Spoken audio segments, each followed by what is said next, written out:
Will you do that from your computer? Yeah, I can do it. Great.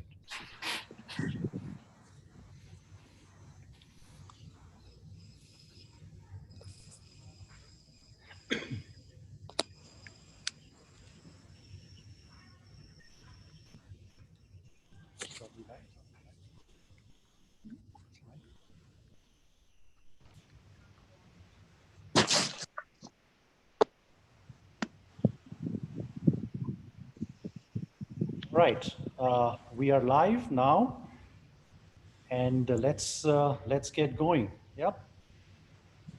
Right. So welcome everyone. Welcome to the second LET WGI Golf Webisode Series 2020. We had a great time back in end of June when we got you the first of these webisodes, and great feedback from everybody, from all the students and the juniors who attended. Thank you again for being here. We have a full 1 hour today for all of you, and it's filled with lots of stuff. So I'm going to get right to it. My name is Karan Bindra. I'm the director of the DLF Golf Academy, where we are streaming from. Um, Twesa Malik is also at the DLF Golf Academy. She's going to be a guest star player on the series here today. We've also got Maha Hadoui. She's in Morocco. We've got the officials from the WGI, Ms. Champika Syal and Mr. Vivek Sharma, and we've got Eva Lotta, who's coming in from Sweden. We've got Davide Lantos uh, from his place in Italy. So a very quick introduction to everybody. Just try to get you introduced first to Ms. Champika Syal. She is the Secretary General of the WGAI. Champika ma'am, welcome today.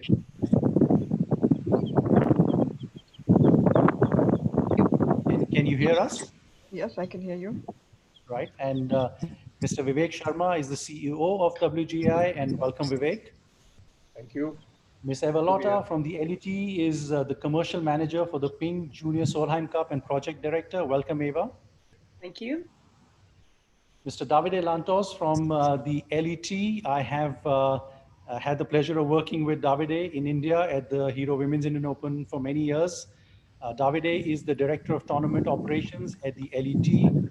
He's worked with the LET since 2009. And just a bit about Davide, even though he's Italian, he likes the Vespa moped. He really enjoys the Hero motorbikes, and he likes the people in India, he says a lot, because they're very welcoming. But he struggles with the food because he feels it's a bit too spicy for his Italian stomach. But Davide, it's always been a pleasure to have you in India and get to know you. So welcome today. I would also like to introduce the players. Twesa Malik from India. Twesa turned pro in 2017. She was the winner of the Hero Order of Merit in 2018. She has 9 wins and 6 runner-up finishes on the WGI domestic tour. Her best finish on the LET is tied 6th at the Hero Women's Indian Open in 2019. Currently, she's the 3rd best Indian on the Rolex World Ranking. Her hobbies are drinking coffee, traveling and reading, and being the best Indian lady professional at the Women's Indian Open. She has won pleasure twice, and she enjoys riding them. So welcome to Esa, and thank you for taking the time. And we also have Maha Houdoui from Morocco. She's 32 years old, and her lowest score has been a 65. She played in the Olympic Games in Brazil in 2016. She's had a good season so far, tied 12th at the LET event in Australia, tied 7th at the LET event in South Africa. She tried new things during the COVID-19 lockdown, including dancing, kung fu, and she's worked out a lot to gain strength, balance, and distance in her shots. So all you juniors who are hearing in, uh, you know, lockdown's been upon us and we've all had to stay home, but what you will hear from Twesa and Maha a lot today is how they've used their time during the lockdown to get better, get fitter, and get ready for the tournament season when it gets going.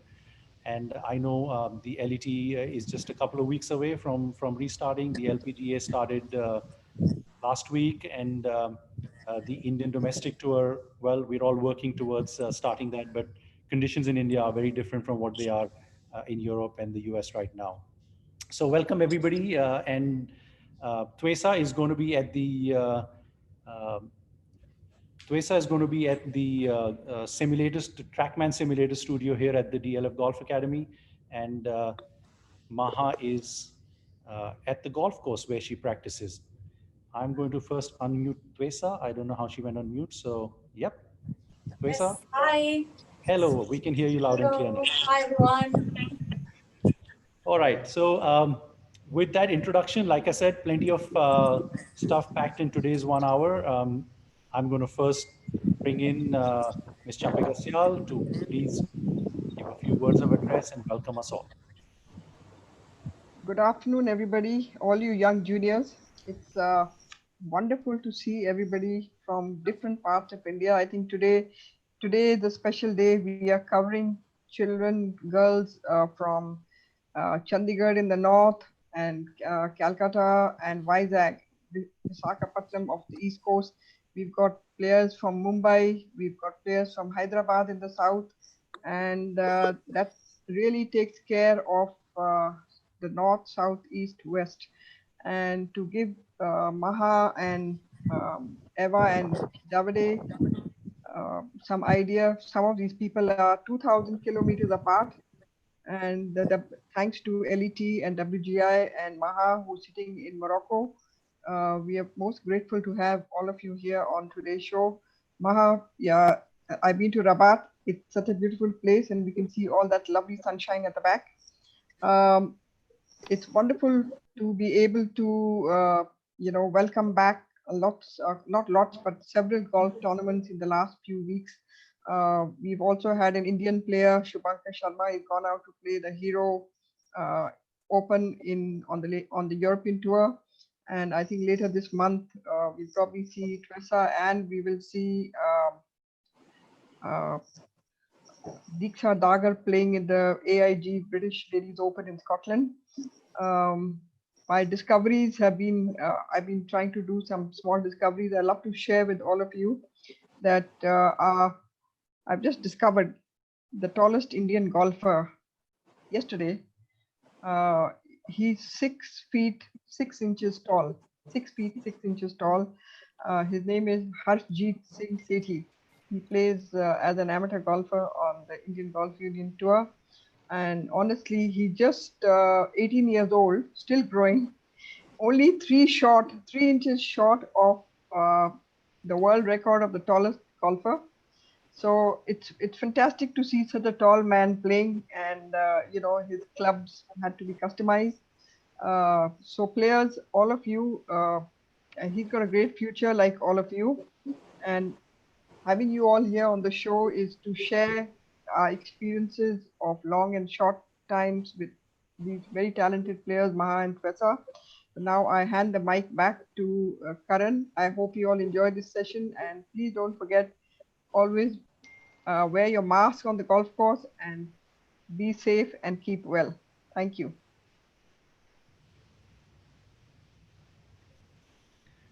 Thank you, ma'am. Eva, may I now please bring you in for some opening comments? Yes, thank you so much, Karen, and thank you, Champika, and thank you, Karen, and the DLF Golf and Caddy Club for organizing this session. And it's great to see all the juniors again. It would actually be great to see on the video. So if you don't mind, turn the video on so we can have a look at you. And good to see you again, and good to see some new faces. So I'm calling from Sweden, and that's very, very far from India. And it will be so lovely to meet you in person one day, maybe in India, or hopefully on the LT in the future. So even though I work on the commercial department with partners, my passion has always been the youth and helping the young generation to develop to their full potential. And you have all that potential. Just please surround yourself with a good team that will guide you and coach you and wants the best for you, and have fun on the course with your friends. And if you don't think it's fun on a specific day, just relax a little bit, and the next day you practice on something else, or you create a little bit of competition with your friends and you're good again.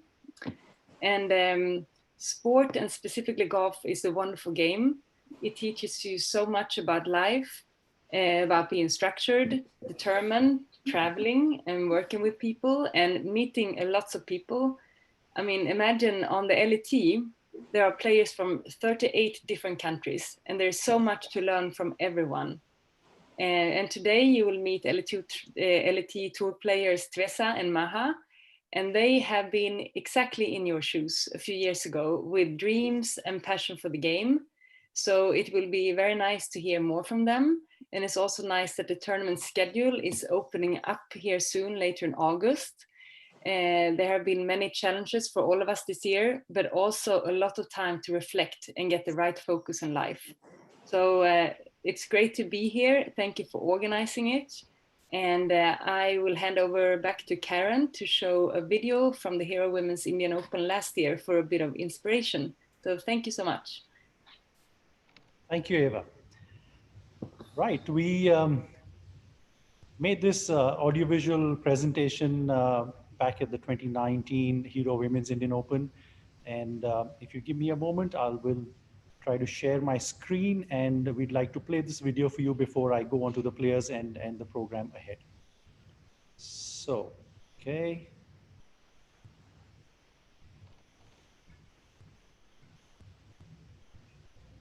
Right, I think I have my screen with all of you, and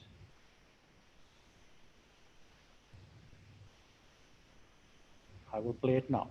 Enjoy the video.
She has done it.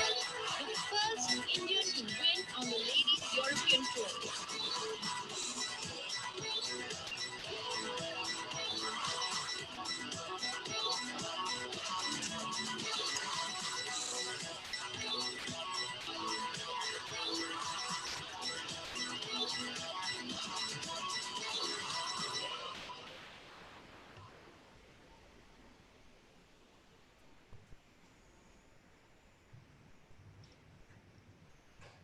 Right, hope you enjoyed that video which we prepared for the 2019 Hero Women's Indian Open.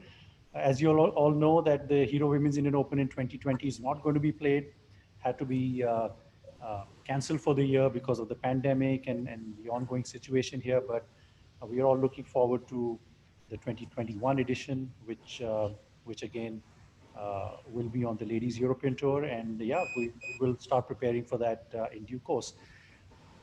So with that, can I go over to the two players now and just get you on and maybe have a few questions for both of you. Maha, I'm going to unmute you. You will have to just press something. Yep. All right. All good. All good. And Kwesa, you're with us?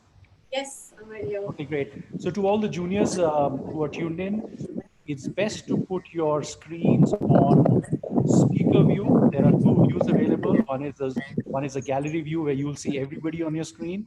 But if you put on the speaker view, you will actually see the person speaking at that moment large on your screen. So that might be better for you. So do that.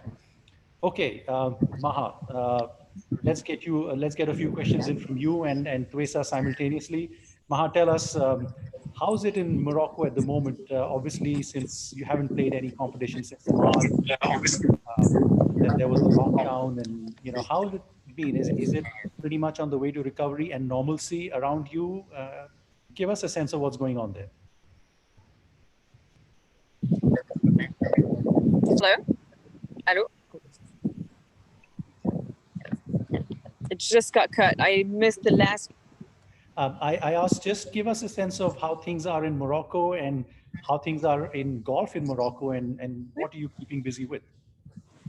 Well, we've obviously not been able to play or practice during the lockdown. So we were in lockdown here in Morocco for 3 months and a half, which was the longest I've ever gone without playing golf. And they just opened the courses again about a month ago. So I've just been playing a lot of golf since then, and mostly trying to play as much as I can on the course and playing 18 holes every day.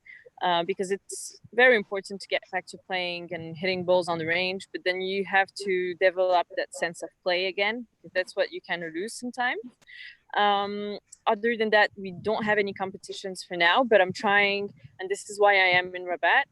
I'm, organizing with friends little games where we're, having little matches, and we're starting actually tomorrow. We've organized between 3 of us a little small event tournament that we're going to play. So it's 4 rounds, and, being very serious about it. And we've got our tee times booked already, and trying to make it feel like a tournament, because obviously you need to play under pressure, and this is what we miss the most. Yeah, absolutely. And when does your tournament season start, or when do you play your next event? My next event is going to be Czech Republic, and then Switzerland and France. So I still have a few weeks to prepare for that, but I'm really looking forward to that. Right, and we know you used your lockdown downtime, trying new things. Just run us through how you kept busy, and how you kind of didn't waste the time just doing nothing. Well, it's very difficult when you go from traveling the world and having very, very set schedule, knowing exactly when you're going to practice, when you're going to rest, travel, and do everything, and then going from that to pretty much nothing. It was really hard at first to find things to do, but I kept very busy. I worked out a lot. That was, I guess, the highlight of the lockdown for me. I was having 2 sessions a day, one in the morning, one in the afternoon of workout. And then I tried different things, tried to keep learning, because I thought, I'm used to learning something every day on the golf course. So I need to keep that learning process happening, even though I'm at home. So I tried a lot of things. I went from dancing classes to Kung Fu to, I started playing a lot of Scrabble. I started playing a lot of crosswords, and just to keep the brain and the mind busy. But yeah, it was not very successful with the Kung Fu and all that. So it was just a try, but I just tried to keep myself very scheduled and very busy. Nice. Twesa, what about you? Obviously we see you here at DLF practicing and playing ever since the restrictions lifted somewhat and golf was allowed to reopen. Give us a sense of how you've maneuvered your way around, these last 4 or 5 months, and how you're keeping sharp for the time the tournament opens. Yeah, we were in lockdown too here, all over India for 2 months, I think just a little over 2 months. And then the golf courses opened up, I think at least in Delhi NCR by mid-May. And I think that was a really big saving grace, because by that time, at the end of 2 months, it kind of, exactly like what Maha said, you're used to doing so many things, having a super structured day, and then to go from that to really just having so much time and not being able to do much with it. I didn't really have, some people had like facilities within their houses or apartments, or like makeshift facilities to practice. And I didn't really have any of that. So during lockdown, it was just about trying to stay busy, trying to give myself, I tried to put down little goals for myself that I wanted to achieve, so that I wouldn't waste the entire period and I felt like I had a good amount of time to make something happen.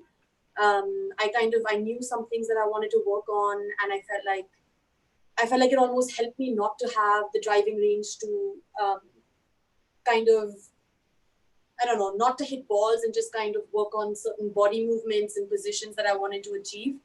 So I tried to work on that a little bit every day. I had a putting mat at home, which I was lucky to have. So tried to do some putting work on that. And I started doing yoga during lockdown. I was also working out twice a day, just to kind of give yourself something to do. Started doing yoga, which was a really big deal. I mean, I've been wanting to do it for a long time, and I haven't gotten around to it. But during lockdown, I thought there's no time better than now. So I started that, and I think that helped me a lot. So when I actually got back to practice after the lockdown, I felt really good getting back into it. I didn't feel as rusty as I thought I would, even though it had been 2 months since I'd hit a ball. I hadn't hit a golf ball in 2 months. And ever since golf courses opened up, it's been really hot in Delhi, but I think it just hasn't mattered because you're so happy to get out of the house now after being cooped up for so long. So yeah, I mean, I have tournaments coming up. I'm leaving for Scottish Open end of this week. So just trying to kind of get my game back on track and ready for that. All right, that's great to hear. So, Twesa, we're going to first give you some time that you've prepared. You want to take us through a demo and tell us what you're working on in terms of golf and technique, and what advice you would have for all the juniors listening in. So, yeah, the floor is all yours, Twesa. Please take us through your demo, and then we'll, after you, go over to Maha for her demo, and then to Davide for some talk on rules. So, Twesa, over to you. All right, sure. Well, like I said, I've been just kind of during lockdown, it was more about, I mean, I think I'd identified some issues in my swing that I'd been wanting to work on for a while. And I think it's very true what people say is that after, I think you reach a certain level or you've practiced a certain amount, your swing errors tend to always, you have tendencies that you always get back to. So I feel like it's rare that, that you're going to have some new problems that come into your swing every now and then, or every week is different. Sometimes it feels like that, but I think the tendencies tend to be the same. And that's one thing. I tried to play a lot of events last year, and I felt like I didn't really have enough time to work on some of this stuff, because I think when you're playing tournament after tournament, you're just trying, your focus is on the result. You're trying to achieve a certain thing, and sometimes it doesn't really matter if you're doing the right thing. You just kind of want the ball to end up, obviously right as close as you can get it. And I think that it can jeopardize some of the stuff you're working on sometimes. So I think it was almost a blessing in disguise. I think I wanted to use this lockdown to make it like an advantage for me, and kind of use this time to not have to worry about the results so much. So I started doing a lot more mirror work, which I used to do a lot more. And I think during tournament season, it's really hard when you're traveling to kind of, I mean, you don't always have a full length mirror. You can't, make full swings in the hotel room. So it's hard to do that. But that had helped me a lot, because a lot of my tendencies in my swing were, I feel like, too much movement. I used to tend to sway a little bit. So just kind of doing slow motion swings in the mirror, that helped me. I put up I have one mirror in my house, a full length mirror where it's just full of tape. I don't really use it for anything else apart from my swing. So I have like a little box I make when I'm at address, so I can kind of see where at address where my head position is. And for me, my tendency is kind of like my head shifts a little bit, my backswing tends to, causes me to get a little bit quick. So I try to make as many swings as I can, 100, 200, 300 swings a day, even if it's just my backswing, just trying to make sure that my head, I can kind of keep it in place. Similarly, I tried to draw, put some tape on it to kind of, to see where the plane would be. And then it allowed me to, see it, down the line. And I could make sure that when I do swing, I have immediate feedback to whether I'm going on plane or not. And so I try to do these a lot every day, if not every day, every other day. Like I said, I started doing some yoga as well during lockdown. And I feel like that helped me a lot because there was I feel like sometimes there's certain limitations that can be there in your body. And mobility is very important. And I've known that, I just haven't, I guess, given myself the opportunity or the chance to kind of focus enough on mobility. But I've realized the importance of that a lot more during this lockdown. So I was doing yoga every day, simple routines because it's the first time I was doing it. So between 30 minutes to 50 minutes were usually my sessions. And I felt like it helped me with my flexibility a lot. I felt like it helped me make certain moves in my swing a little bit easier. And I could feel that when I was doing the work with the mirror. So I enjoyed doing that a lot. I was working out a lot as well. I was trying to do 6 days a week, and morning and evening. And I mean, I had limited space and limited equipment, obviously, because gyms were closed. But I had 5 kg dumbbells, and I tried to do whatever I could, make it as golf specific as I could, and tried to build strength on it as well. And basically just trying to make a lot more swings even without the ball. I felt like for me that helped me a lot. So as I said earlier, like when the lockdown lifted, the first day I went to the range and I felt really good about my swing. I also worked a little bit on my putting. I had a putting mat. And I think putting has been a little bit of a struggle, and I started feeling like I wasn't consistent enough. I felt like I was hitting the ball different every time, and so it was hard to get a consistent result if the way I'm hitting the ball is different every time. So I actually found I brought this along. I got one of these balls, and I put it down my mat, and it's got 2 different colors and it's got a line down the middle. So if I tried to put this down on the center of the mat and tried to make strokes with that, so it helped me know immediately if I'm putting any spin on the ball, because obviously if I'm hitting the stroke pure and I'm hitting it square on, it should stay just like this the whole way through. So that was really helpful for me for feedback. And I mean, I use this with just drawing a line on the ball also works the same. So I felt like that was really helpful. I tried to do as many of those as I could in a day. And then once the lockdown lifted, I was out here. I've been out here as much as I can be. There's some of the other girls here, some of the other girl pros. So we've been playing a lot together. The first couple of weeks was just about playing as much as I could. Because like Maha said earlier, it's there's a lot. Yes, you can work a lot on the swing, but when you're going into tournaments, it's very different what you do at the range and being able to do it on the course as well. So that was nice to me. I haven't spent this much time at a stretch at home. So I felt like I had a lot of time to play a lot on the course. I mean, in the beginning, I think it was 5 times. I was playing 5 times a week, every single day of the week. And that was really fun. So even in the heat, it was just really enjoyable because I didn't want to be home, and I wanted to kind of get out, and I felt like there was so much I had to do. Apart from that, now with my practice routine, I feel like I had a little bit of time to kind of analyze what really needed to be worked on.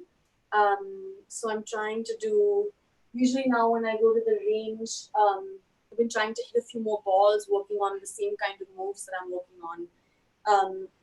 And I've been doing a lot more target practice, which I feel like has helped me a lot. I realized I guess playing over a certain amount of time over these last 2 months that we've had, I saw certain like patterns, certain shots that were, kind of, they're like you have to get them every time. And I felt like I was losing out on that. Certain shots within 80 yards, I felt like I wasn't getting close enough. So I started actually going to the range and trying to start every day doing a lot more yardage work. So I like to go and actually put down, my own set of balls, or get myself a bucket of balls and put down like a head cover or line mistake, anything will work. But just to figure out, where each number is. So I go to 20, and then I do a 10-yard increment up to 90 yards. And I try to put them in different, all over the drive, wherever I can, try to spread it out as much as I can. And then I like to kind of start my day with that. So I'll shots to 20, 3 to 30, and then so on and so forth. And I kind of tried to come up with a game to keep it interesting, and to keep myself accountable, I guess, for to make sure that I'm actually trying to do it every time. Because I think sometimes when you go to the range and you have 3 buckets, 4 buckets of balls, there's really no consequence. You kind of you're just hitting balls, and there's no accountability. So I try to make a game, and what I do is I start with 20, I go up to 90, then I go backwards, and then I write down whichever ones I've hit on exactly on yardage. And you can see that based on, whether it's dropping on the head covers or not. And then I like to go a few shots random. And then if I make enough of them, I give myself, 4 out of 6 or 5 out of 6. And if I make enough of them, 5 out of 6 to each target, then I can move on with my practice. So that I feel like has helped me a lot. I can see it immediately. It took me a good 10 days for it to kind of work its way into my game. But now that's how I love to start my day at practice. So that's pretty much what I've been doing. That's great, Teresa. And obviously what we get a sense from you is for all the juniors and anybody who goes out and practices, when you're out on the range, you should have a sense of purpose and not just go and hit 100 balls or 150 balls or whatever you're doing. Have a routine, have a goal, have a target, and you try to achieve that. So that helps. But Teresa, just one question before we move on to Maha. I've spoken to a lot of pros, and seeing some of the tours are going to take some time to basically get on, and a lot of pros have a lot of time now. And some of them have said, there were things that they've been wanting to work on and technically. But when you're playing pro golf, you're playing week after week, and you really don't get a time like this to actually work on something, to actually improve your technical part of the swing. Have you done anything over the last couple of months which you felt that, oh, I've got now 2 months, and I might not get this sort of time again? So anything that you really worked on to improve technically? Yes, definitely. I actually have had certain swing tendencies for a while, and I thought this would be a good time to kind of just put my mind to it and not have to worry about performing or how it works out on the course. And just I told myself that I'd practice this and worry about the consequences later. So I'll show you. What I've tried to be working on is this move. I used to get too quick. My backswing wouldn't really complete. And I felt like my downswing I'd start with my lower body, my downswing, before I could even get to the top of the backswing. I felt like it became a lot more timing dependent then. I didn't feel like I was hitting it as consistent. So now I'm trying a lot more to make sure that I give myself some time here. So sometimes I'll do drills where I'll stop here for 2 seconds and then kind of go through the shot. That's helped me a lot. Another feeling is kind of feeling that this hip is turned fully. And for me, a good feedback is where my knee goes, because I've studied my swing a lot and I've seen a lot of videos, and I know exactly that for me, this knee starts to go down, and that's how my downswing gets initiated. So trying to be mindful of the fact that this knee straightens out as much as it can before I can kind of go through this swing. And it's taken quite a bit of time to get there, but I'm feeling like it's getting better now. All right, that's great. So to all the juniors, if you have any questions for Teresa or for Maha or for Davide, who's going to come on a little later, please put it in the chat box. There's a chat box to the bottom of your screen. If you put in your questions, then I will be able to take those questions and ask the guest speakers to answer them before we end the show today. All right, so Teresa, thanks for that, and we'll let you have a breather for some time, and I'm going to get Maha on, and Maha. So, what would you like to take us through? What's your plan? And the floor is all yours. So please go ahead.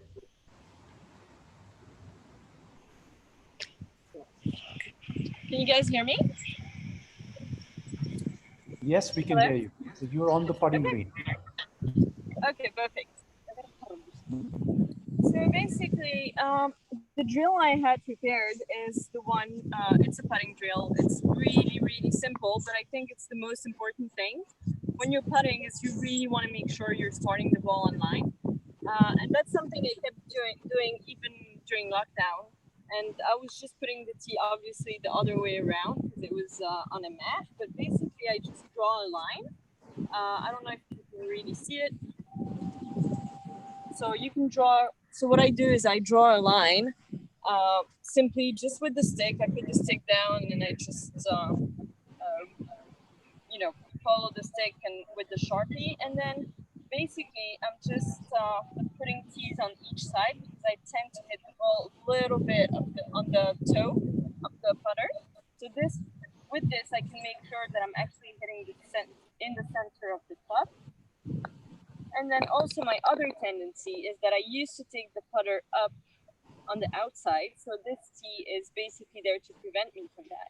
And what I like about this is that obviously first thing is that you got to make sure you take a straight putt, but then you can also add tees to make sure the ball is really starting on line. So you can put tees on both sides of the line. And then it also, so you can do so many things with this and it's really easy to set up. The other thing that I feel is very important when you do this is that you can actually follow the line from the hole back to the ball, and you know you're basically just training your eye to putt straight, and that's also an important thing. So I've been doing a lot of this during lockdown, and then another thing that I've been training myself to do, which obviously during the rest of the season I couldn't really do it, was to try and swing the club faster. And to do that, I was doing just a lot of quick, fast swings with a very light club. So taking a junior club or just with a stick, just take a stick like this and you just try and hit it as hard as you can. And just, you know, empty swing. And then also doing it the other way around, because in golf we swing so much towards the left when you're right-handed, that you know you need to even it out and try and make some lefty swings. So I've been doing a lot of that as well, and that actually helped my mobility. And I know Tessa spoke about that. It's so important to get the body moving and to get the body in shape for golf, because it's obviously not a very natural movement. So trying to work it in, you know, the other way is also very important, and it really helped me increase my club head speed. That's great, Maha. So just a question for you. What do you think is your strength in your game? Is it the long game? Is it the short game? Is it more in putting? Well, my strength in golf used to be my long game, definitely. But lately, you know, I used to work maybe 3 hours on the long game and then 4 hours on the short game. And now my short game is really my strength. My chipping's gotten a lot better. My putting has gotten way more consistent just because it never came to me naturally and I had to work a lot through it. So I would say it's pretty even now. I'm pretty good off the tee because I'm pretty consistent with hitting the fairways. And obviously, if I can gain more distance, then it would be really good. But yeah, I would say for now, pretty even. Need a lot of work still on the wedging. I mean, first I was talking about that. It is so important because you know you can miss a fairway, end up in trouble. If you can hit it really close from 50 to 80 yards, you're really in good shape when it comes to par fives, when it comes to layups, when it comes to a lot of things. So I would say this is the part I need to work on the most. What is your advice to all the juniors listening in who go to the driving range every day and think that they've got to make a perfect swing and they won't get home till the perfect swing happens, or they can't score on the course till a perfect swing happens? So what is your advice? How should they change their thinking? Well, I used to make that same mistake, but golf is about making it happen on the course. So you can swing the ball perfect, but if you make the wrong decisions on the course, or have just a very aesthetic swing, but it's not very consistent on the course, then it's really not very useful. So what Tvesa again was saying is very, very important, is hitting balls on the range with a goal, like saying, okay, I'm gonna hit all those 3 flags, I'm gonna hit 5 drives within a fairway, like an imaginary fairway on the range. And that's really important, because again, if you've got 3 buckets of balls, you're not gonna add the pressure factor to it. So my advice would be to just play on the course as much as they can and learn to own their swings. What is a typical day for you off season when you're not playing a tournament? What is a typical day? What does it include? Does it include fitness? Does it include on the course play? And how do you split your practice time between the various aspects of the game, the long game, the putting, the sand shots, and everything? Just give us a sense of that, please. Sure. Usually I try and be at the golf course around 8. I'll hit balls or go play on the course straight away. I usually do the thing I think is the most important on that time first in the morning. So if I'm trying to gain strength or become stronger physically, then I would start with the gym in the morning. If I need a lot of work on my putting, that will be the first thing I'm gonna do in the morning. If I need more play on the course, then I'm gonna go warm up and go straight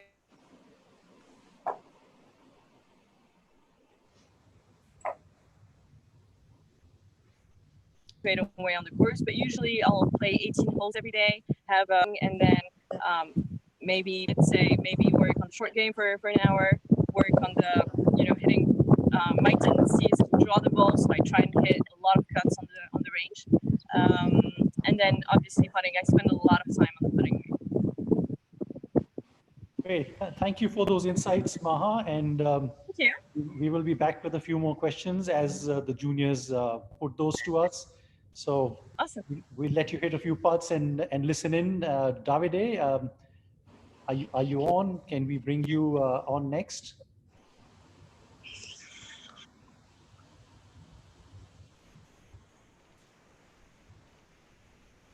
Davide, I've sent you a request to unmute. You'll have to just press accept. And Okay. here you go.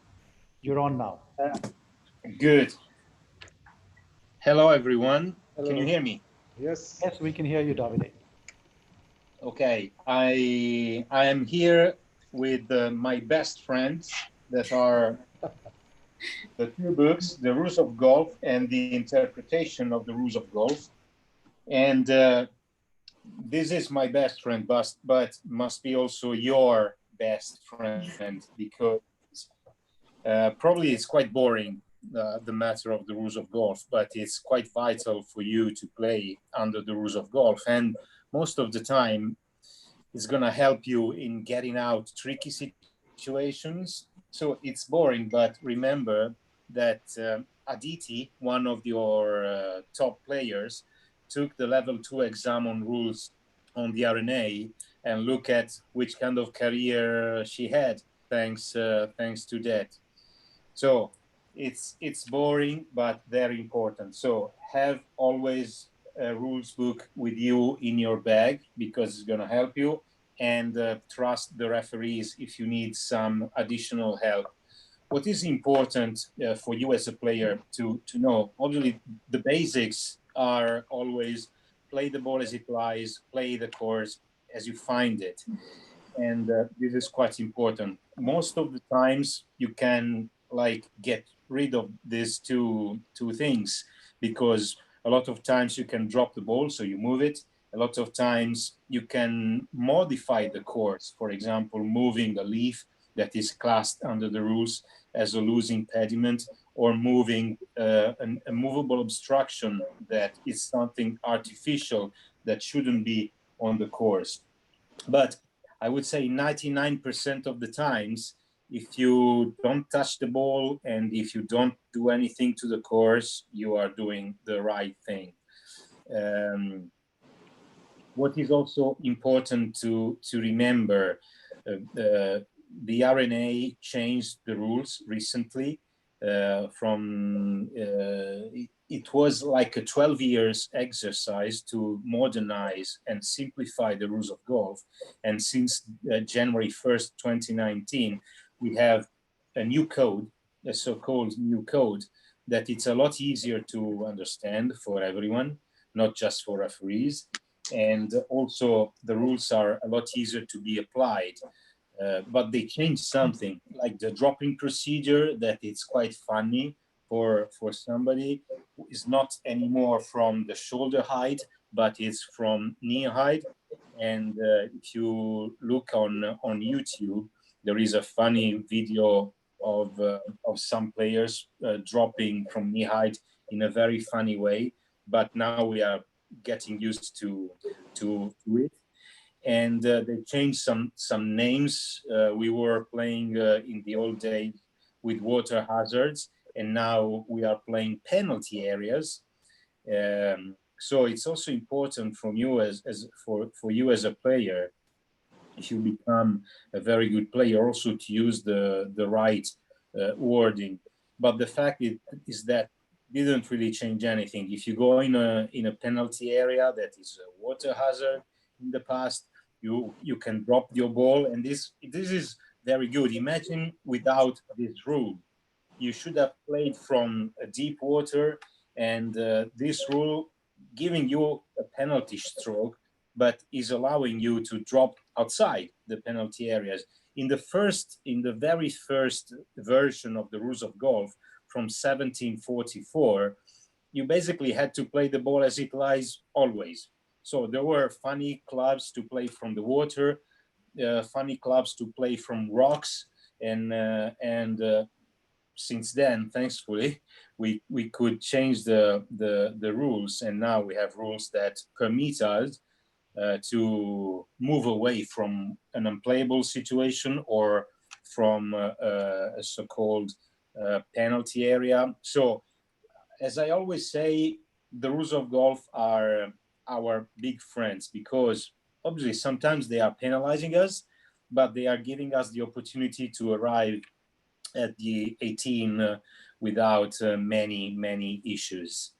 So don't forget to have the rules book, and don't forget to study the rules, because are very important. And remember always Aditi Ashok. She took the exam, she did it very well, and she became the very good player that we all know she is now. Great, Davide. Thanks for that little talk. So tell us, how often do you suggest that the juniors, of course, when you play tournaments, you are familiar with the rules, and of course you can call for a referee. But like you said, Aditi did a course in level 2 of rules. How do we continually? How do the juniors? How do they continually educate themselves uh, of the rules and stay sharp in this respect? Yeah, that's a very good question. Rules is my job. I took my first exam in 1993, and so ages ago, and still I weekly have to read the book. Every time there is something new in the rules. It's quite, although it has been simplified, it's quite a complicated matter. So I would suggest that every couple of weeks take a look at it. And but what is good is that the experience that they live on the course will teach them a lot of things. And when they make, as we do as referees, when we make, like everyone, mistakes, then this is the best way to learn everything, especially the rules of golf. So don't be afraid of making mistakes, because this is the best way to learn. But you have to study quite constantly. Thank you, Davide. So let me get everybody on a gallery view, and I have got a few questions coming in. I'm going to ask my first question. It's from Lavanya and Ria. This is for Twesa. Twesa, I have seen you many times taking coaching from Brandon sir in Boulder, Hyderabad. How often do you take coaching? Yes. Well, actually, Brandon Uncle, I think it's important as a golfer to have a good team. I think, as Champika once also said very rightly, is it's not always. I think it's not always a clear cut sort of. My relationship with Brandon Uncle is not always strictly as a coach. He helps me out a lot in a lot of areas, but what he really helps me with is there's certain checks that you have to do. I feel like every now and then when you're playing so many tournaments, and I'm sure for all of the girls who are planning on playing events on the IGU and wherever you're planning to play, after a while when you're playing so many events in a row, there's little mistakes, and a lot of times it's mistakes in your setup.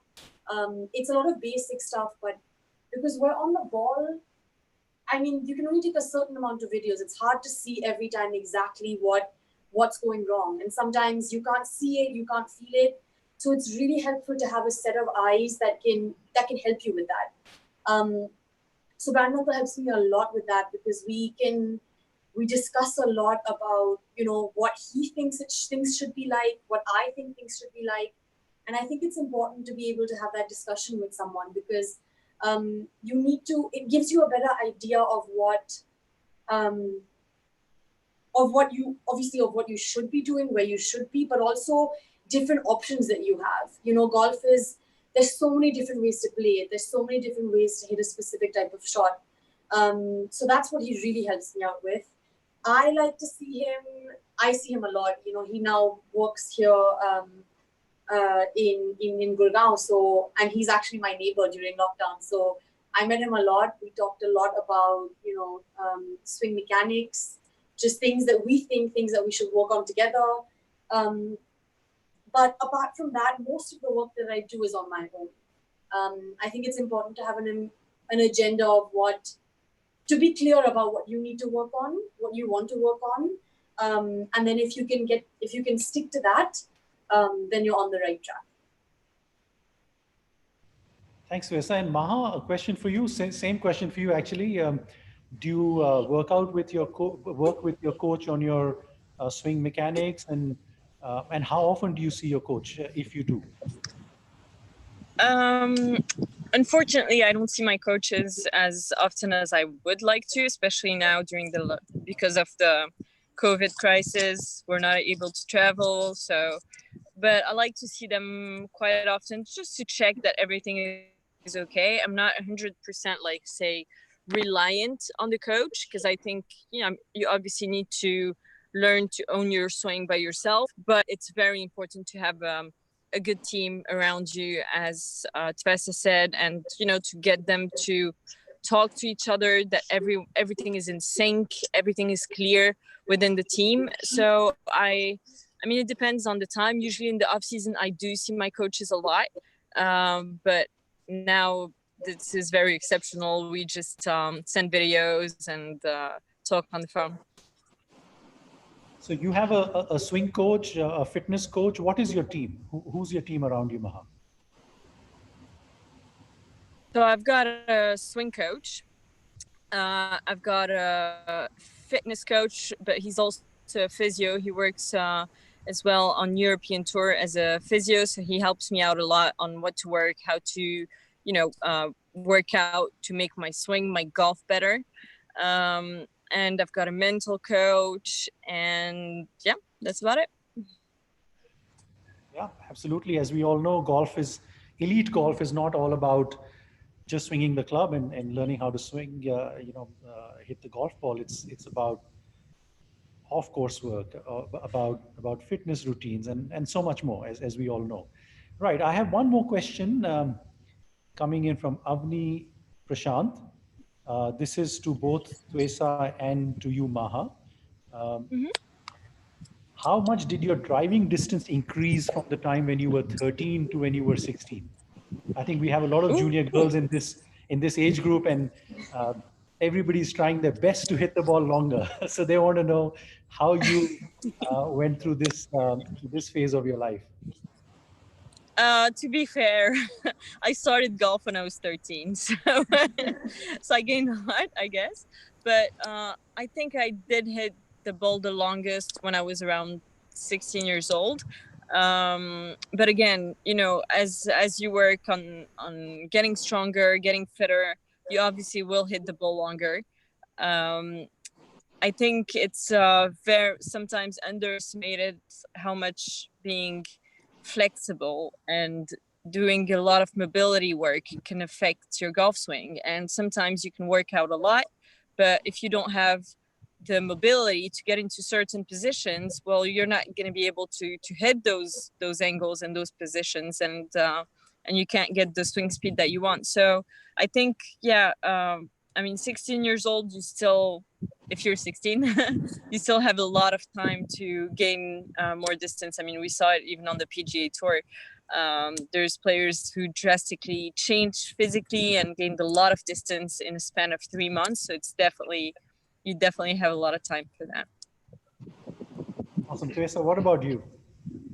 I agree with what Maha says. I did also, I think I hit the longest when I was 16 years old. I definitely gained a lot in that period as well because I was just starting out golf and just about getting interested in it. And hitting balls was actually my favorite thing to do. I didn't want to do anything else.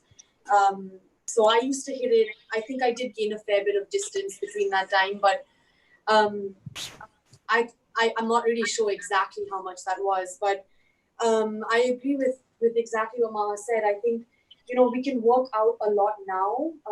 There's so much more information about how you can work out, make your workouts more golf specific, to make sure that you are increasing that distance. But a lot of times just doing the work with weights and stuff like that doesn't always translate into the swing. So I feel like it has to be a balance between the strength. Of course, you need the strength, you need that foundation to be there. But if you don't have the mobility and flexibility, and if you don't work on both of them simultaneously, it's really hard, because what happens when you work out so much and when you're using so many weights, a lot of times makes you also a lot more stiff. And so you need that flexibility and mobility to make sure to kind of counter that and make sure you can still be able to swing freely and rotate completely, I guess. Right.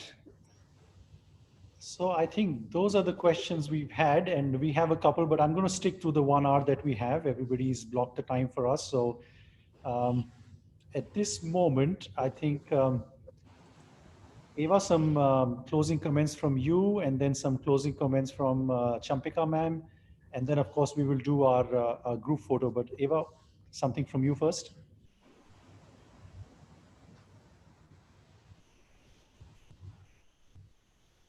Yes, hello everyone again. I really enjoyed listening to what Teresa and Maha was talking about. I think I might even go to the golf club tonight and practice some putting thanks to Maha's advice. So it's been great listening to you. It's always great to be able to do these Zoom calls with everyone.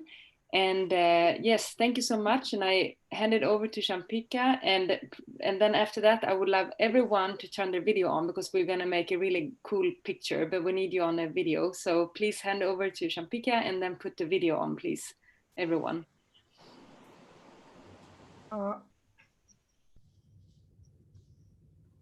Yes, ma'am, you're on. So, Please. yeah, I think it's been a very nice session today. I want to especially make a comment on Teresa's remark on making yourself accountable. I think she said something very, very important for all juniors. It's a lesson for everybody. You know, you don't play this game for anybody else or for show. The most important thing that Teresa has said today is accountability to yourself.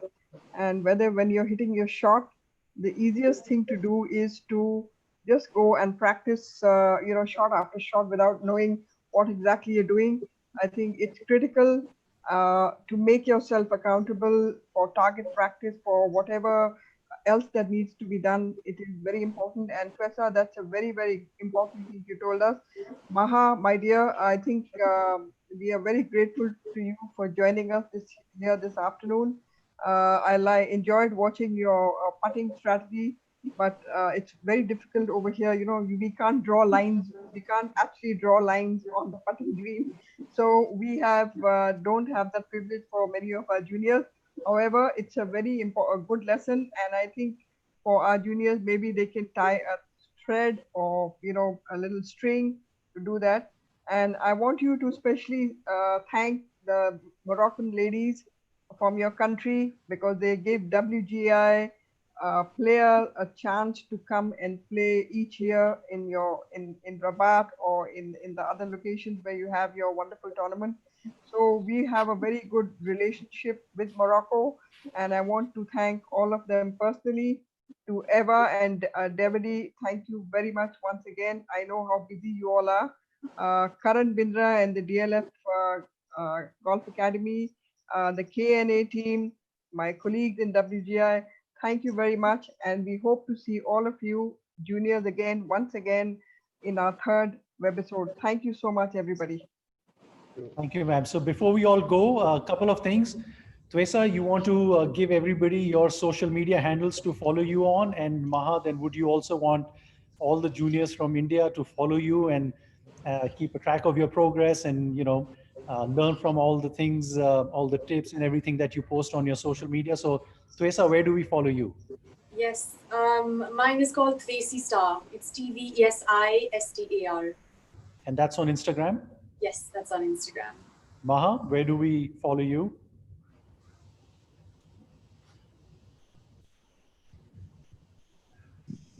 Hello. Okay, Yes, I'm unmuted. It's just my first name and last name. So Maha Hadiwi, all together on Instagram and Facebook. Great. And you all can follow us on DLF Academy on Facebook and on Instagram. Right. Karan, I think some of the juniors want Twessa to repeat her name. I think they didn't get it. Twessa is on Tracy Star. Yeah, it's TVESISTAR. Tracy Star. All right. So all of you, please, can you put on your videos? We will take a screenshot. We want to see. We want to see the biggest smile you have. Biggest smile you have. The biggest, nicest smile. Show your nice face to us, and and it will be on the LET website. So now you have your chance here to be recognized all over the world. And we have 2 pages, Eva, if you'd like to take the snapshot of both the pages. Sorry, the both, yes, I will, for sure. So we're ready with the first screen here. Yeah. Beautiful. And then for the second one here. Yes. Give me a nice, good smile. Perfect. You all look great. It will be lovely to see you. Awesome. And from us at the DLF Golf Academy, thank you to the WGI, to the LET, to Twessa, to Maha, and to Davide for being the guest speakers. It's been a delight again to be a part of this webisode, and I'm sure we'll plan more and more exciting topics for you. Stay in touch, and in the meantime, enjoy your golf. Thank you, everyone. Thank you. Thank you. Bye, everybody. I'm going to request officials and the players to stay on for a couple